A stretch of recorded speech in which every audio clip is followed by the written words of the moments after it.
أعوذ بالله من الشيطان اللعين الرجيم. بسم الله الرحمن الرحيم. قال فما خطبك يا سامري؟ قال بصرت بما لم يبصروا به فقبضت قبضة من أثر الرسول فنبذتها وكذلك سولت لي نفسي. اللهم صل على محمد وآل محمد وعجل فرجهم. السلام علیکم ورحمۃ اللہ وبرکاتہ. اللہ تبارک و تعالیٰ کا شکر ہے کہ میں نے سورہ طٰہٰ جو قرآن مجید کے 20 نمبر کا سورہ ہے اس کی 2 آیات کی تلاوت کا شرف حاصل کیا، جن کے نشانات ہیں 95 اور 96. سب سے پہلے 95 کا ترجمہ سنیے. کہا اے سامری تیرا مدعا کیا ہے. 96 کا ترجمہ یہ ہے کہ سامری نے کہا میں نے ایسی چیز کا مشاہدہ کیا جس کا دوسروں نے مشاہدہ نہیں کیا، بس میں نے فرستادہ خدا کے نقش قدم سے ایک مٹھی بھر خاک اٹھا لی، پھر میں نے اسے بچھڑے کے قالب میں ڈال دیا اور میرے نفس نے یہ بات میرے لیے بھلی بنا دی. قدیم مفسرین اس آیت کی مختلف تفسیریں کرتے ہیں. پہلی تفسیر ایک روایت کی بنا پر کرتے ہیں. سامری نے جبرائیل علیہ السلام کے گھوڑے کو فرعون کے گھوڑے کے آگے چلتے دیکھ لیا تھا تاکہ وہ دریا کے شق شدہ راستے میں داخل ہو اور اس گھوڑے کے سم کے نیچے سے مٹی اٹھائی تھی. اس کا اثر یہ تھا کہ جس چیز میں وہ مٹی ڈال دے اس میں جان آ جاتی تھی. سامری نے اسی مٹی کو گوشالہ کے قالب میں ڈالا، اس میں جان آ گئی اور آواز نکلنی شروع ہو گئی.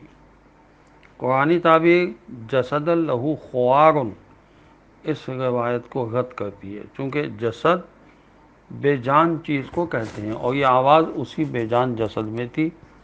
دوسری تفسیر یہ کرتے ہیں کہ سامری نے کہا میں نے دین موسیٰ میں وہ کمزوری دیکھی جو دوسروں نے نہیں دیکھی، چنانچہ اس رسول کی کچھ تعلیمات کو لیا پھر چھوڑ دیا.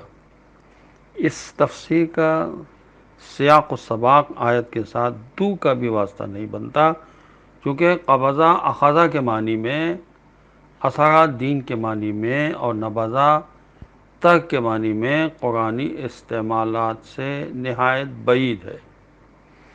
تیسری تفسیر یہ کرتے ہیں مجھے زرگری میں وہ مہارت حاصل تھی جو دوسروں کو نہ تھی، تو میں نے رسول کے آثار یعنی زیورات میں سے کچھ حصہ اپنے قبضے میں کیا تھا.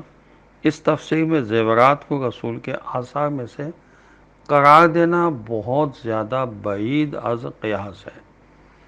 چوتھی تفسیر و توجیہ یہ کی جاتی ہے کہ سامری نے خود یہ بات گھڑ لی تھی کہ یہ رسول کے قدموں کی مٹی کی کرامت تھی کہ اس سے گوشالہ کی آواز آ گئی. ہو سکتا ہے رسول سے مراد جبرائیل ہوں یا خود حضرت موسیٰ علیہ السلام ہوں، جبکہ حقیقت یہ تھی کہ اس گوشالہ کی ساخت کچھ اس طرح تھی کہ اس سے ہوا کے گزرنے سے آواز نکلتی تھی.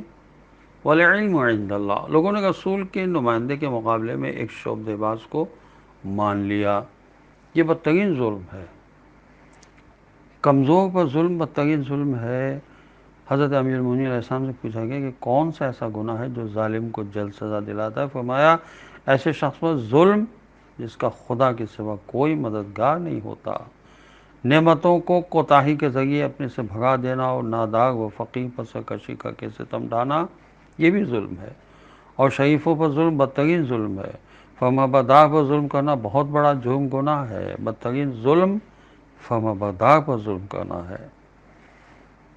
اور غضب الہی اس شخص پر بہت ہی سخت ہو جاتا ہے جو ایسے شخص پر ظلم کرتا ہے جس کا حامی و ناصر اللہ کے علاوہ اور کوئی نہیں ہوتا. خداوند تعالیٰ فرماتا ہے میرا غضب اس شخص پر شدید ہو جاتا ہے جو ایسے شخص پر ظلم کرتا ہے جو میرے علاوہ کسی اور کو اپنا ناصر نہیں پاتا. اس سے بڑھ کر اور کوئی ظلم نہیں ہو سکتا کہ انسان ایسے شخص پر ظلم کرے جو خدا کے علاوہ کسی اور کو اپنا مددگار نہیں پاتا. جب حضرت امام زین العابدین علیہ السلام کا وقت وفات قریب ہوا تو انہوں نے مجھے اپنے سینے سے لگایا اور فرمایا فرزند عزیز میں تمہیں وہی وصیت کرتا ہوں جو میرے والد نے بوقت وفات مجھے فرمائی تھی۔ پھر فرمایا اے فرزند عزیز ایسے سخت ظلم سے باز رہنا جس کا ناصر و مددگار سوائے خدا کے اور کوئی نہ ہو۔ جب کسی بندے پر ظلم ہوتا ہے جس کا وہ انتقام نہیں لے سکتا، نہ ہی اس کا کوئی ناصر و مددگار ہوتا ہے، اور وہ ظلم ہونے پر اپنی نگاہ آسمان کی طرف کر کے اللہ سے دعا مانگتا ہے، تو خداوند عالم فرماتا ہے لبیک میرے بندے، میں دنیا میں بھی تیری مدد کروں گا اور آخرت میں بھی۔ خدا ہمیں ہر ظلم سے محفوظ رکھے۔ السلام علیکم ورحمۃ اللہ وبرکاتہ۔